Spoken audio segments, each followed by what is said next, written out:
Olá, bem-vindos ao curso de Linguagem de Programação Específica para IA. Eu sou Gabriel Tavares, bolsista de graduação do LuxAI e estudante de graduação do SIM. Eu serei o instrutor principal de vocês nesse curso. Este curso é oferecido pelo SIM e FAD, com apoio da Softex e do Ministério da Ciência, Tecnologia e Inovação. Através desse curso, nós vamos explorar a linguagem Halide e seu uso no desenvolvimento de aplicações de alta performance no processamento de imagens. A eficiência no processamento de imagens ela vai depender de diversos fatores, e eu listei alguns deles aqui. O primeiro fator explorado é a eficiência algorítmica, que envolve utilizar os conhecimentos sobre algoritmos e complexidade para obter algoritmos que sejam mais eficientes, por exemplo, utilizando tipos de dados diferentes, ou algoritmos aproximados, ou até mesmo especificações, que são implementações dos algoritmos que consideram um cenário específico ou um conjunto de cenários específicos mais restrito para explorar uma otimização. Uma que talvez seja mais óbvia é utilizar um hardware mais poderoso, então um processador com uma frequência de clock maior, utilização de mais cores e habilidade de utilizar vetorização, e também obter uma unidade de processamento gráfico dedicada, uma GPU, mas que no caso não é acessível, né, em todos os momentos e para todos os projetos. Outra opção é trabalhar com um melhor uso do hardware, utilizando os conhecimentos para melhor utilizar os recursos disponíveis ao programador. O nosso foco vai ser nesses dois aspectos, na eficiência dos algoritmos e no melhor uso do hardware. Para exemplificar, eu estou utilizando um filtro de caixa 3x3, que consiste basicamente na média de uma região de 9 pixels. Eu linkei aqui um site onde vocês podem acessar um playground em que está disponível para testar essa aplicação desse filtro.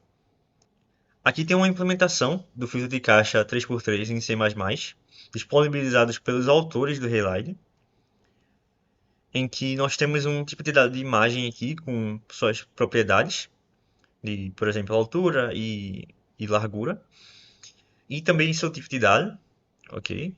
E nós podemos iterar por esses buffers aqui de imagem para computar os nossos resultados.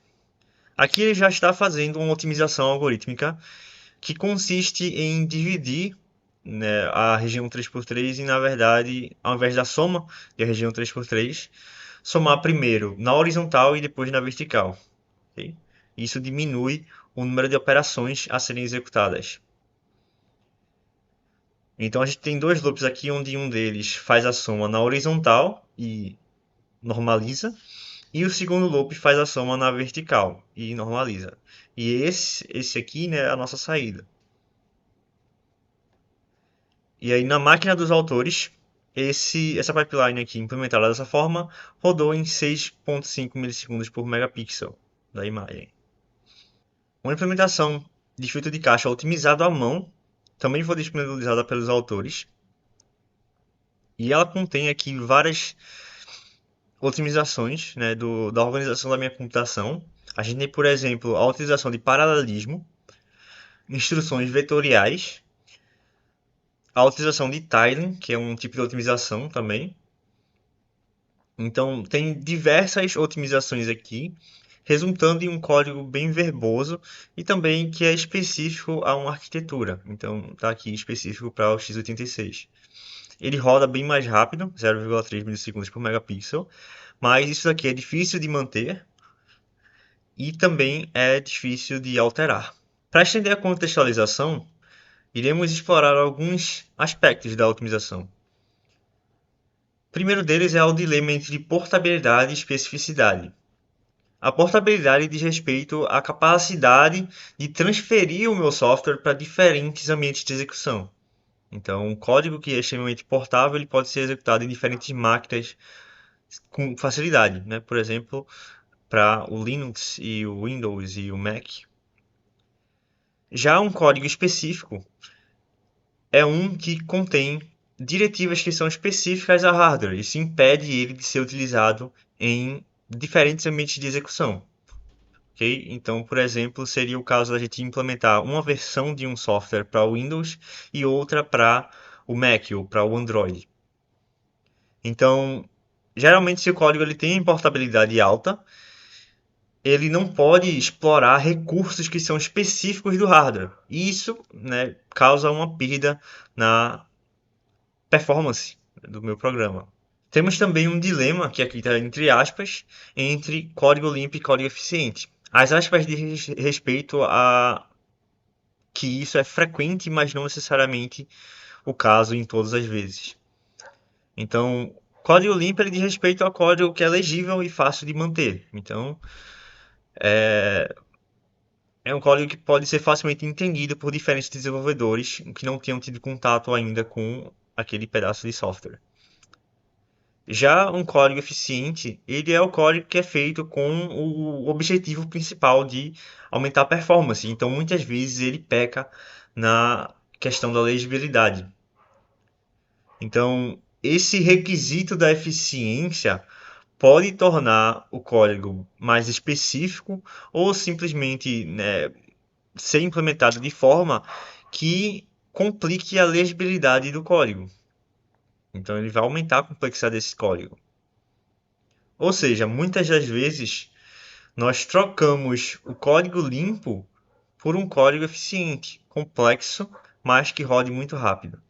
Ainda há várias dificuldades na otimização, como por exemplo a necessidade de alto nível de conhecimento específico para otimizar as pipelines, necessidade de reescrita muitas vezes para diferentes ambientes de execução. Então, quando o seu código ele é específico, então a gente vai precisar implementar novamente para diferentes ambientes de execução. E também muito tempo que é gasto testando otimizações, né? Então, toda a complexidade do código torna difícil que a gente experimente com otimizações de forma hábil. E nas implementações de bibliotecas como OpenCV, nós temos operadores que são isoladamente otimizados, mas que, quando colocados em pipeline, perdem várias oportunidades de otimização, né? Então a gente não tem possibilidade de fundir a computação de diferentes operadores. Estendendo ainda mais a nossa questão da otimização, nós temos alguns dos aspectos em que vamos explorar, né, nesse curso. Primeiramente, iremos explorar o paralelismo. O paralelismo é a execução simultânea de várias instruções ou de tarefas de um programa. Então, no paralelismo de tarefas, por exemplo, nós temos a distribuição de tarefas distintas em diferentes unidades de processamento para que elas sejam executadas simultaneamente. Já com o paralelismo de dados, nós temos uma mesma tarefa sendo executada em uma porção de dados. Então, nós vamos seccionar os nossos dados e dividir, né, entre as unidades de processamento para que elas sejam executadas de forma simultânea, que é muitos casos o que acontece com o processamento de imagens. Então, para exemplificar, nós temos aqui a execução de um código que gera um gradiente, um padrão de gradiente na imagem, utilizando as coordenadas de linha e coluna, né, e somando-as para obter esse padrão. Como esse código ele tem pouca dependência de um pixel para outro, ou seja, eu não vou depender dos outros pixels para computar o meu valor atual, ele é altamente paralelizável. Então a gente tem aqui, por exemplo, eu dividi a imagem em regiões 4x4 e estou executando as quatro regiões aqui com um paralelismo. Um caso especial de paralelismo que é altamente utilizado é a vetorização, que consiste na execução de uma única instrução em diversos dados, ok? Então, por exemplo, é bem útil em operações com matrizes. Ou seja, a gente pode fazer adições de vetores, né, em uma instrução só. Aqui estão alguns exemplos de paralelismo aplicado às outras áreas e vocês podem, né, visualizar um pouco do poder que o paralelismo possui. Outro aspecto que iremos analisar é a baixa redundância, que consiste basicamente em não realizar operações que a gente já fez. E ele vai ser constituir em duas formas nessa otimização. A primeira delas é organizar a ordem das operações. Então nós vamos formatar o código de forma que ele não execute operações redundantes. E a segunda é guardando na memória resultados anteriores. Então, ao invés de computar novamente um resultado, a gente vai transformar isso em um acesso à memória. Para exemplificar, nós temos o Fibonacci, que é um algoritmo recursivo, né, que gera números. E a gente tem que, para um e 0, o Fibonacci é igual a 1. Já para os números subsequentes a eles, nós temos que o número de Fibonacci vai ser o Fibonacci de k menos 1 mais k menos 2, né? Com k sendo o meu número atual, minha entrada. Então a gente tem aqui alguns exemplos, como por exemplo o Fibonacci de 2, que é igual a 2, o Fibonacci de 3, que é igual a 3, e o Fibonacci de 4, que vai ser 5. Ok? Então, o que acontece? Dá para ver por aqui que muitas das vezes, principalmente com números maiores para cá, nós vamos ter uma redundância na computação. Por quê? Para que eu compute f de k menos 1, eu vou precisar do valor de f de k menos 2, já que f de k menos 1, né, se a gente inserir k menos 1 aqui, isso aqui vira k menos 2 e isso aqui vira k menos 3, ok? Então, nós vamos precisar de valores anteriores nessa computação aqui. E a gente pode evidenciar isso aqui, né? Por exemplo, para que eu compute f de 4, eu preciso de f de 3 e f de 2. E para que eu compute f de 3, eu vou precisar de f de 2 e f de 1. Ou seja, quando eu computar f de 4, eu posso acabar computando f de 2 duas vezes aqui. E isso vai se estender, né? Por exemplo, o f de 2 ele já pode estar na memória, já que é só essa soma aqui dos meus casos base. Então eu poderia já transformar isso daqui em só um acesso à memória, ao invés de computar isso aqui de novo duas vezes. Então a gente tem aqui a solução com muita redundância, né? Essa solução, digamos assim, ingênua da computação de Fibonacci, em que nós temos a implementação recursiva, né, que tem muita redundância, como a gente já viu. Uma otimização é utilizar a memorização. Então nós vamos criar um vetor aqui com inteiros, considerando um número n para o tamanho desse vetor suficiente para o meu usuário. Então, por motivos didáticos, digamos que o seu usuário ele é limitado, né? Tem um bound lá no valor que ele pode dar de entrada. Nós inicializamos o nosso caso base nesse vetor e o resto dos valores até n nós dizemos que é menos 1, porque ele não foi inicializado ainda. Então isso aqui é considerado não está na memória. Então uma solução, né, com essa memorização aqui é você converter a checagem para um acesso de memória primeiro, okay? Ao invés de executar a computação primeiro. Então nós primeiro checamos se o meu valor está na memória e retornamos caso ele esteja. Caso contrário, caso ainda a gente não tenha esse valor na memória, nós vamos executar a computação dele aqui e já salvar esses valores na posição apropriada no vetor, ok? Retornando o nosso resultado. Uma outra solução é organizar os cálculos, já que na solução anterior nós temos o overhead dessa memória que está sendo utilizada. Então, reorganizando os cálculos nessa solução aqui, nós evitamos, né, uma utilização a mais da memória naquele nível, okay? Principalmente se o n for muito grande. Uma outra otimização ainda é utilizar o loop unrolling, que é uma otimização que vai reduzir o número de iterações no meu código. Então, é parecida, né, com o que a gente tem aqui atrás, na organização dos cálculos, mas nós executamos o que seriam duas iterações em uma só. Então, a custo do tamanho do corpo do loop, nós diminuímos o número de operações e diminuímos o overhead em relação ao controle desse loop. Então, tanto a incrementação como também a checagem aqui da condição de parada e outros aspectos, né? Então, esse exemplo é mais didático, ok? Alguns compiladores eles fazem esse tipo de operação e vai ser vantajoso em alguns dos casos em que a gente vai trabalhar. Por último, nós temos a localidade. Para recapitular, nós temos o funcionamento da memória, né, que vai conter aí diversas unidades de memória, né, nos computadores modernos. Então, elas vão ser, né, cada uma mais lenta que a outra, né? Então, por exemplo, os registradores eles são os mais rápidos e aí você tem o cache. a memória RAM e o disco rígido, por exemplo. Eles vão aumentando em ordem de lentidão de interação, né, com essas memórias, ok? Então, muitas vezes você vai ter, por exemplo, múltiplos níveis de cache, então cache L1, L2, L3, e os computadores eles podem, por exemplo, tentar acessar um dado que talvez esteja no cache antes de checar na memória, já que isso é menos custoso em questão de tempo. Então, se um dado ele está no cache, é bem mais rápido acessar ele do cache do que da memória, né, das memórias RAM e do disco rígido.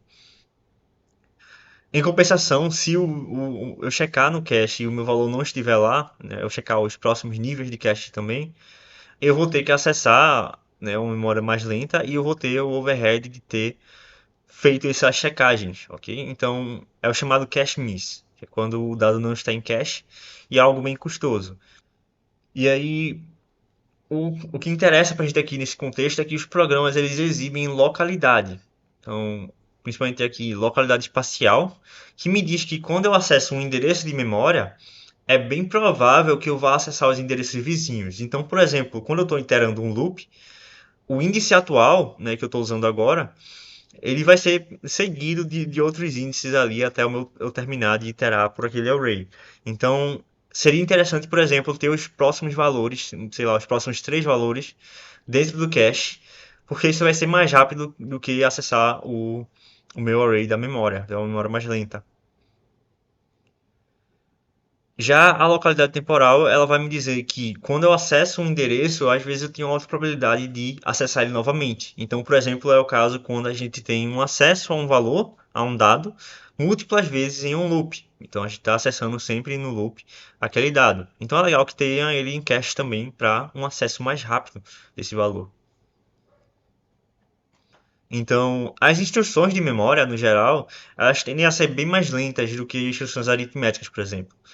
E aí, isso acarreta que a interação com a memória vai representar um gargalo em várias das pipelines que a gente vai trabalhar. Ou seja, explorar os padrões de interação com a memória podem melhorar a minha localidade e trazer um aumento na minha performance. Então, juntos, esses três aspectos formam o trilema aí da eficiência, que é o que a gente vai utilizar para explorar o nosso espaço de otimizações. Nós vamos trabalhar com a redução da computação redundante para melhorar a localidade de dados e utilização apropriada do paralelismo. Então, vamos navegar aqui nesse espaço para encontrar otimizações para nossas pipelines. E como o Relyde ele ajuda nesse processo. A solução do Relyde é separar o algoritmo e schedule. Então, nosso programa vai ser separado em duas partes. O algoritmo ele contém a descrição, né, das instruções que vão ser realizadas, o que deve ser computado. Nós vamos trabalhar com as funções das nossas pipelines descritas no algoritmo de forma abstrata. Essa descrição vai ser independente do ambiente de execução e também ela é a única coisa que altera a minha saída. Então, a única coisa que eu posso fazer no Relyde que altere a saída da pipeline é alterar o algoritmo. Já o schedule, ele contém diretivas que indicam instruções de como organizar a minha computação e interação com a memória. Então, ele vai ser ajustado para performar melhor em cada ambiente de execução. No caso, a gente não vai utilizar diretivas, ou pelo menos na maioria das vezes, não vai utilizar diretivas que sejam específicas para algum hardware, mas sim nós vamos utilizar diretivas gerais e experimentar no meu hardware de objetivo, para garantir que aquilo performe bem. E aí você tem que as mudanças nessa organização da computação, elas não vão alterar a saída, o que é bem interessante, já que a gente consegue explorar as otimizações sem quebrar a pipeline. Então, o Relyde é uma linguagem de domínio específico para processamento de imagens com o paradigma funcional e ela está integrada em C++. Então, a sua utilização ela vai ocorrer através da metaprogramação. Nós vamos ter uma integração com o C++, né, e uma mistura bem grande ali quando está trabalhando com os programas. A intenção do Relay, para reforçar, não vai ser fornecer técnicas novas de otimização. nós vamos, na verdade, trabalhar com uma sintaxe que facilite a experimentação daquele espaço de otimizações, com técnicas já bem difundidas. Além disso, ao utilizar diretivas para representar o schedule, o Redis ele vai oferecer código limpo, sem o sacrifício da eficiência, e código portável, sem que o nosso produto final não seja específico para o meu hardware. Então, nós vamos ter a nossa especificidade. Esses aspectos vão estar escondidos pelo Relight do desenvolvedor. Então, o Relight ele providencia uma interface de mais alto nível para o desenvolvedor com o que diz respeito ao schedule. É importante ressaltar que o Relight ele não possui suporte interno a algoritmos iterativos. Então, questão de looping explicitamente com as funções, nem a recursão sem limites, ok? Então a gente vai ter que utilizar a integração com C++ para cobrir esses aspectos. O compilador de Relight ele vai trabalhar com o nosso schedule e algoritmo para gerar um schedule mais completo, né, através também de uma dessimplificação. Então a gente vai complexificar as nossas funções. Muitas coisas o Relight ele deixa interfaces um pouco mais alto nível que depois vão ser transformadas para a sua versão em mais baixo nível. E após isso, a gente vai transformar, né, do nosso paradigma funcional para uma representação imperativa, a sua pipeline. O Relight ele vai fazer a inferência dos limites, né, dos buffers, por exemplo, intermediários e também dos meus loops. E nós vamos utilizar a representação intermediária do LLVM para compilar para diferentes hardwares, ok? E aqui está a implementação do filtro de caixa 3x3 em Relight, né, com a otimização algorítmica. Ele roda na mesma ordem ali do C++ otimizado à mão, mas o código é 1000 vezes mais simples, né? Nós temos a definição aqui das nossas funções de forma abstrata e das nossas variáveis, ok? Que vão representar o domínio dessas funções. Aqui está a representação do algoritmo. Então, nós vamos ter aqui a nossa função sendo definida através das operações. Ok? E o nosso schedule, que vai definir as nossas diretivas de organização da computação. Então, a parte de tiling está aqui também, a vetorização está aqui também e o paralelismo está aqui também. Além também da fusão, né, dos loops, que a gente observa tudo isso naquele código lá de C++. Só que aqui é apresentado de forma bem mais simples. E graças a essa interface aqui, né, para o schedule, é bem mais fácil que eu altere, né, do que aquela pipeline otimizada à mão. Então, para resumir, nós temos que o código limpo em C++ ele é lento, só que é simples de escrever e facilmente portátil e de fácil manutenção. Só que o, o algoritmo escrito em C++ otimizado à mão, ele vai ser bem mais rápido, só que vai ser muito mais difícil de ler e escrever.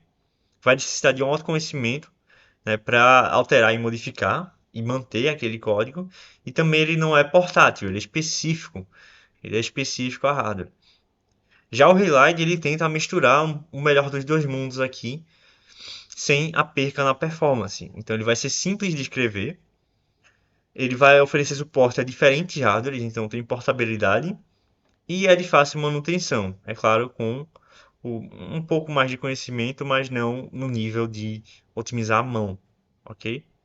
E muitas vezes, graças à possibilidade de facilmente explorar as minhas otimizações, eu vou ter que Relight vai conseguir ser mais rápido que muitas das implementações por experts de C++. Como é o caso que a gente vê aqui, né? A gente tem, por exemplo, algumas pipelines, suas implementações de referência, né? Por exemplo, com bibliotecas e por experts, né? Com o número de linhas e também o tempo gasto rodando elas. E em contrapartida, as implementações em Relight aqui, né, que contém um número bem menor de linhas e rodam mais rápido, ok? Aqui estão algumas leituras recomendadas para vocês, além dos materiais e vídeos presentes no site do Relight. Obrigado pela atenção e até a próxima.